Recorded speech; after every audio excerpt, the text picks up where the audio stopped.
আমার খেতে দাও, কখন খেতে দেবে? 3টে বেজে গেল তো। আমি এখন দাও, যদি ফ্রি থাকো তো কাজ করতে দিতে হবে না? না ফ্রি আছি, এখন বসলাম মোবাইলে নিয়ে কি করছিস তাই। তাহলে চলো খেয়ে নি। কি রান্না করলে আজকে?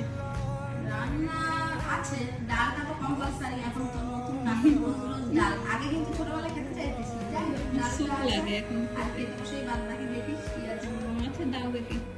আজ দুপুরে ভাত আছে, তার সাথে কাঁকরোল ভাজা করেছি, আর তো চিচিঙ্গে ছেচকি আছে, পেঁপে দিয়ে মুগের ডালও করেছি, আর আরেকটা জিনিসও আছে, দাঁড়া দেখাচ্ছি। ওটা ডিম ভাপে তো? হ্যাঁ, ডিম ভাপা, কিন্তু আজকে হাফ করে করেছি। হাফ কেন করলে? না, গোটা তো খেয়েছিস, হাফ করলাম যাতে আরো ভালোভাবে মশলাটা ঢোকে, বুঝলি? খেয়ে দেখ কেমন। হাঁসের ডিম মুরগির ডিম একসাথেই দুরকম করেছি, হাঁসের ডিমটা কম ছিল ওই জন্য, বুঝলি? মুরগির ডিমও করলাম, আর বাবা আসলে তো সর্ষে বাটার জিনিস খুব একটা খায় না, ওই জন্য করা যায়।